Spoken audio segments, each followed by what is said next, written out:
Hello YouTube, vous êtes avec Melky pour French Runner TCG et aujourd'hui c'est lundi et qui dit lundi dit actu de la semaine. Et quelle actu cette semaine les gars, c'est chargé, en même temps on se rapproche de la sortie du jeu, on peut presque compter les dodos. On commence d'habitude par un aperçu des vidéos qui ont été postées par Cyberpunk TCG par Wordco directement cette semaine. On a eu deux vidéos, on en a eu une première qui est une vidéo de gameplay où Cree et Steve du coup s'affrontent avec les decks de démarrage. Je vous invite bien évidemment, si vous n'avez pas encore joué au jeu, à regarder cette vidéo car elle est assez instructive et vous donnera un aperçu concret de ce qu'est le jeu actuellement. Autre vidéo du coup de Cree et de Pavel, cette fois-ci du coup c'est l'ouverture, la présentation du coup des decks de démarrage avec les cartes complètes. On a pas mal de cartes qui sont rajoutées au pool qui était disponible, je vais les traiter une par une, donc je rentre pas dans les détails de cette vidéo, je vous invite à la regarder comme d'habitude. Autre information très importante cette semaine, Wordco a annoncé qu'il se liait avec Melee pour le Play Software, donc pour le programme qui nous permettra de jouer au jeu et de faire des tournois et d'organiser les 10 tournois. En quoi cela nous concerne nous en tant qu'utilisateurs? Ça nous concerne car il va falloir nous créer un compte, donc pour ce faire vous allez sur cyberpunk.com, vous cliquez sur Event Finder, ça va vous renvoyer sur cette page, vous linkez votre compte Melee avec le compte Cyberpunk pour être tenu au courant des différents tournois à venir et pour être dans la base de données.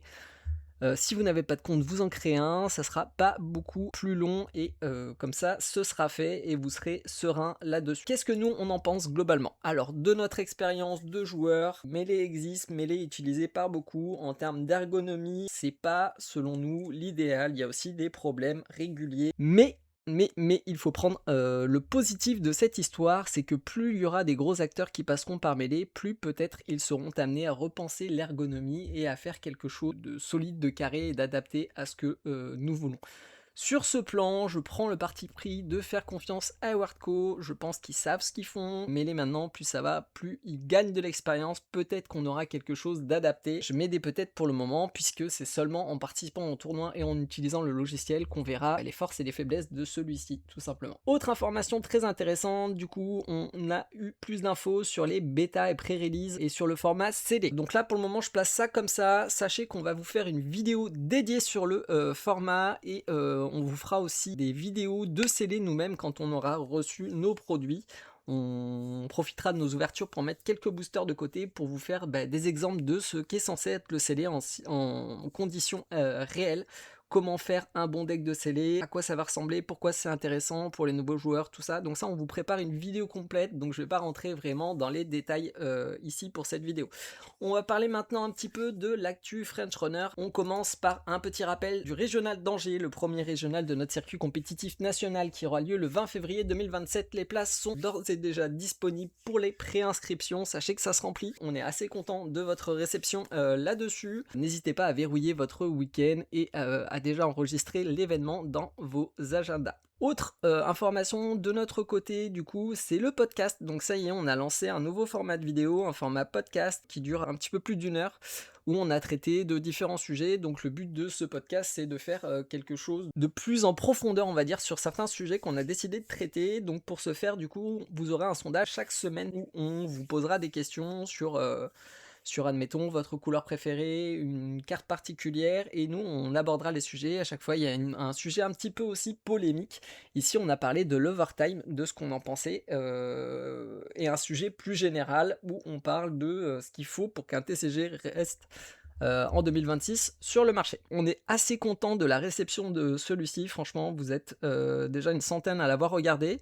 On attend vos retours bien sûr pour toujours continuer à aller plus loin en amélioration continue pour avoir quelque chose qui vous ressemble et qui vous plaît. Et pour le moment, bon, on est assez satisfait de ce premier épisode, mais comme toujours, on peut s'améliorer et tout ça. On attend du coup vos suggestions en commentaire. Pas mal de cartes à traiter cette semaine, donc on rentre tout de suite dans les cartes qui ont été révélées, et on commence par Dexter DeShawn. Donc Dexter DeShawn, une légende rouge, il fait partie des 4 fixeurs spécifiques à cette première extension. Donc les fixeurs, qu'est-ce que c'est? C'est 4 cartes qui vont jouer avec vos mécaniques de couleurs, qui vont vous donner des outils pour optimiser vos stratégies de jeu. Donc ici, Dexter DeShawn of the Grid, c'est la légende rouge. Donc il porte le tag fixeur, il ne peut pas être déployé en jeu, il a un effet call. Donc tous les fixeurs ont un effet call qui vous permet de choisir entre deux effets quand il arrive en jeu.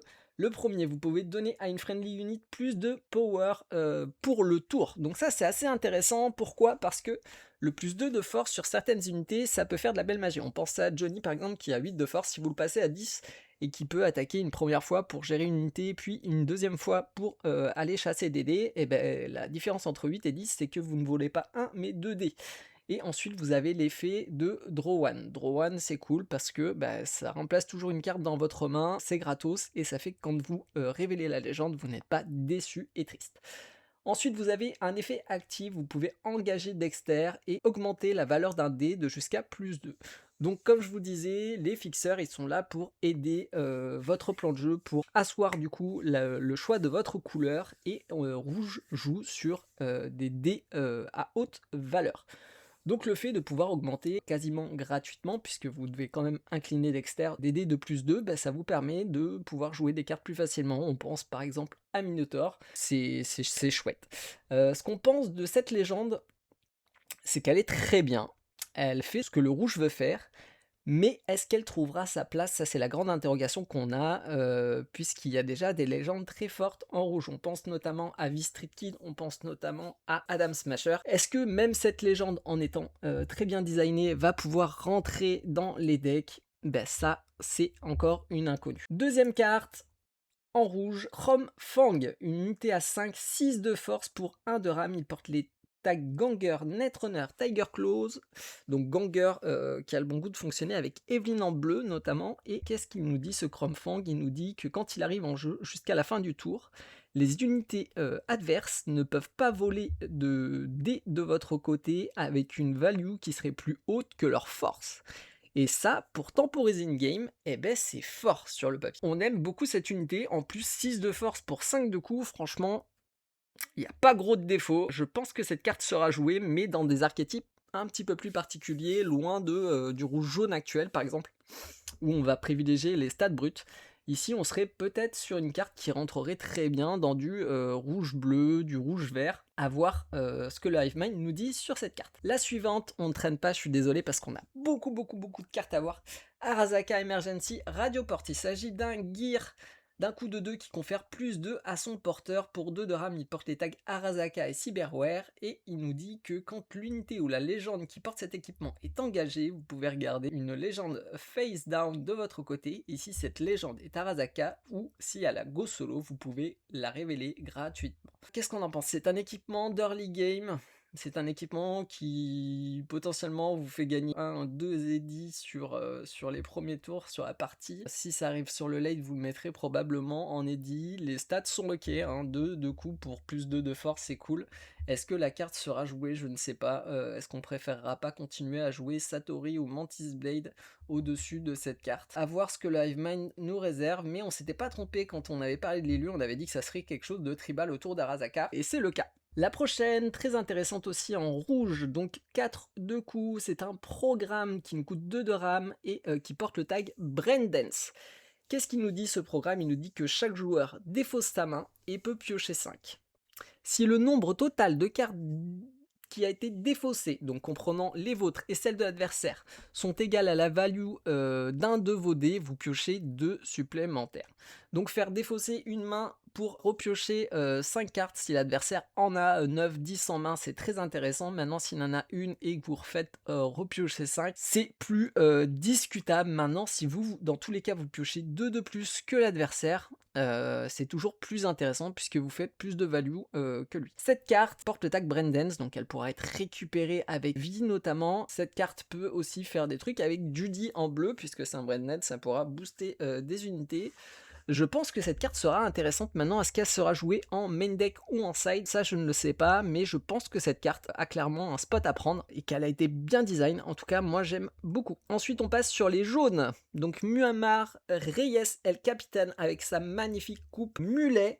Donc c'est un fixeur, c'est le fixeur jaune du coup, 2 de RAM, il n'est pas déployable en jeu, toujours 2 effets quand vous le révélez, soit une friendly unit ne peut pas mourir dans un combat ce tour-ci, donc ça c'est très très très intéressant, ça permet d'éviter à des unités qui pourraient être utiles, type Maelstrom Goons par exemple, d'aller se faire trade par un adversaire, l'adversaire vous attaque en réaction, vous révélez Muammar, et du coup, l'adversaire qui voulait tuer votre goon, il est grillé pour ce tour. Ça c'est cool, ça vous permet aussi potentiellement de prendre un trade, d'aller chercher un dé dans une situation risquée où vous pouvez être puni, là vous vous garantissez, bref, la légende peut être vraiment intéressante en jeu pour l'avoir testé, franchement. C'est jamais mauvais en fait en soi, la carte n'est pas incroyable mais elle n'est jamais mauvaise et ça c'est cool.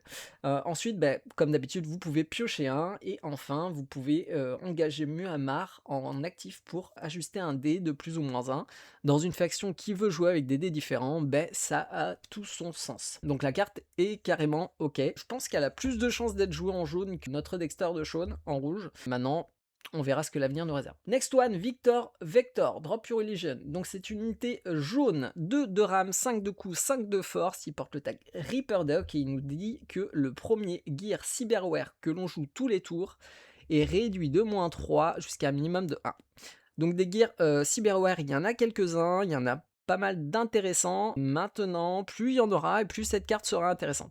Moi, ce qui me bloque un peu dessus, c'est 5 de coups, 5 de force, c'est pas beaucoup. C'est une engine que vous voulez garder en jeu, mais qui arrive relativement tard dans la partie. Pour le moment, je ne me base pas sur cette carte. Elle a le mérite d'exister, d'être là, elle est très bien design, mais je ne pense pas qu'elle va être jouée tout de suite.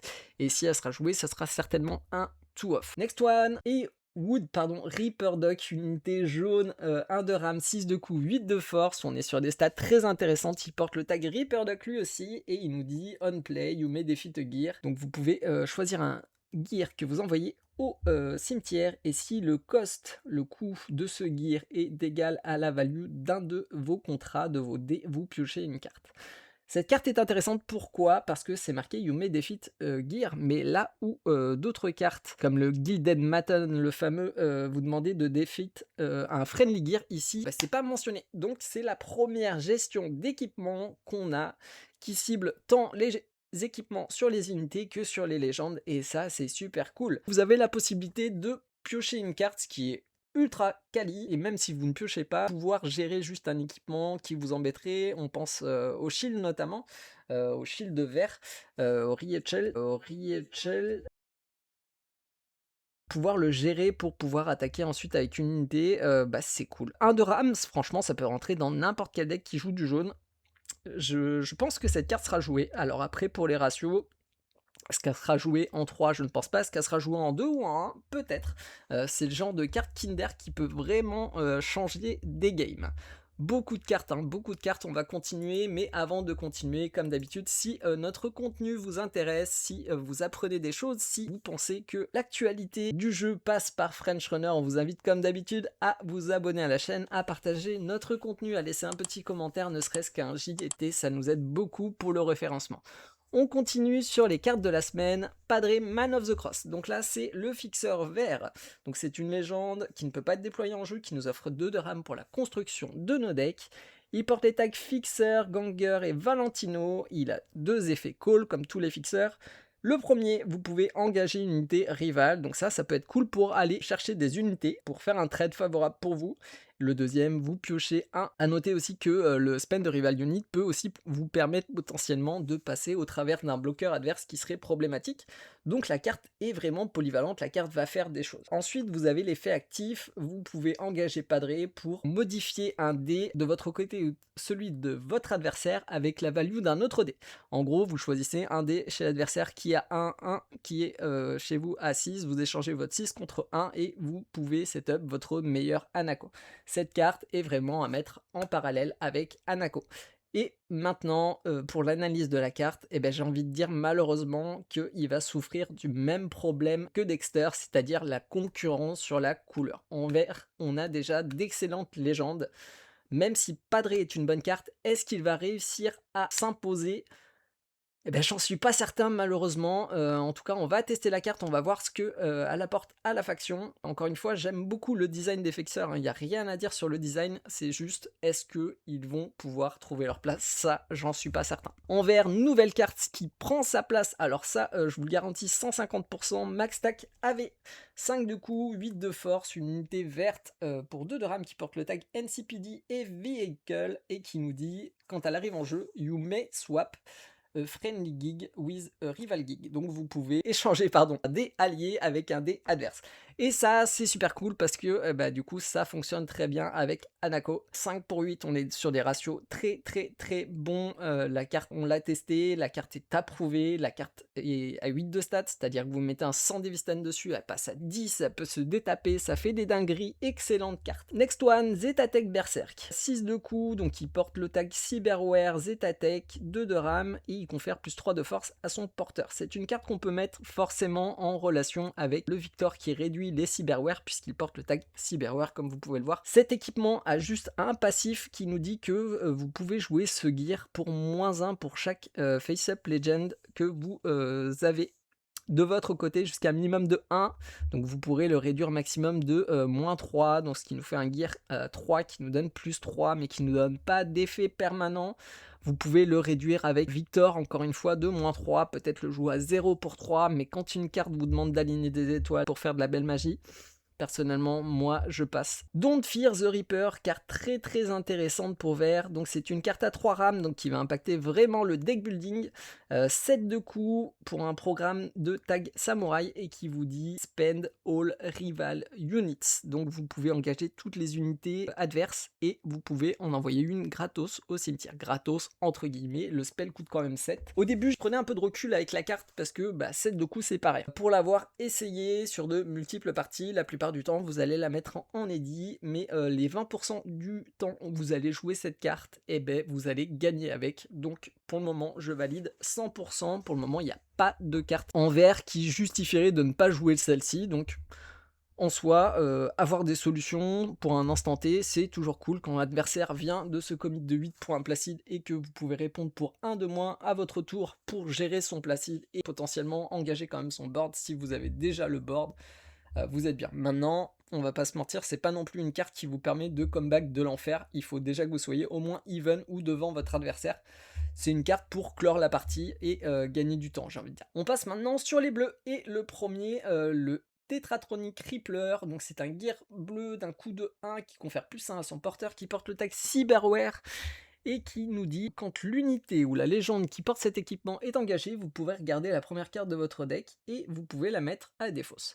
Ça sert à quoi? Ça sert à setup des Chrome Reverie, ça sert à setup des Pyramid Song dans votre défausse pour pouvoir potentiellement les rejouer via les Lizzy ou les récupérer via les vies. L'équipement est intéressant, il est pas cher, il fait des choses.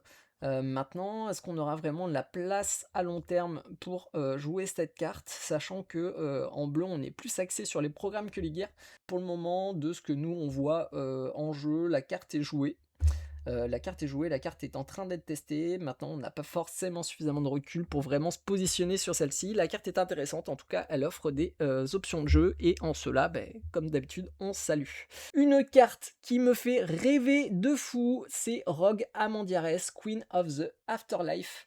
5 de coups, 4 de force seulement, 2 de RAM. Elle porte le tag Fixer et Merc, 2 tags qu'on aime beaucoup. Et elle nous dit que la première fois qu'une unité alliée vole un dé chaque tour, un dé qui aurait une valeur moindre par rapport à sa force. Par exemple, vous attaquez avec une unité à 4, vous volez un dé à 3, vous pouvez détaper 2 édits qui vont pouvoir vous servir sur votre tour à payer des quicks, des programmes, ou tout simplement à activer Rogue Amandiares, puisqu'elle a également un effet actif en quick.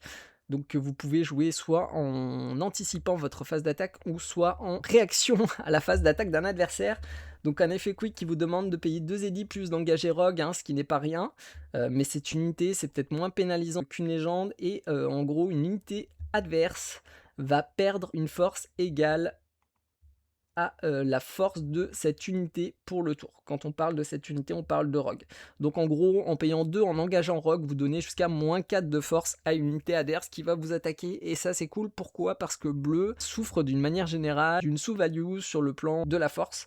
Donc du coup, maintenant, genre exemple typique, du coup vous avez une unité à 6 qui peut bloquer pour X raison, vous vous faites attaquer par un Johnny Silver and rouge, et ben vous engagez Rogue, vous dites bah non, mec en fait t'as pas 8, t'avais 4 et je peux bloquer avec ma 6 et ciao bonsoir. Jusque là du coup bleu souffrait d'un manque général de force, cette carte je trouve répond bien à ce problème.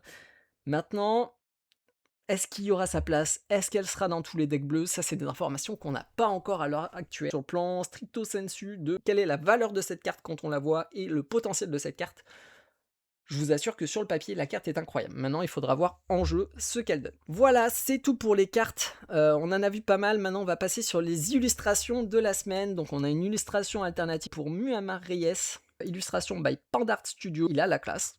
Il a la classe.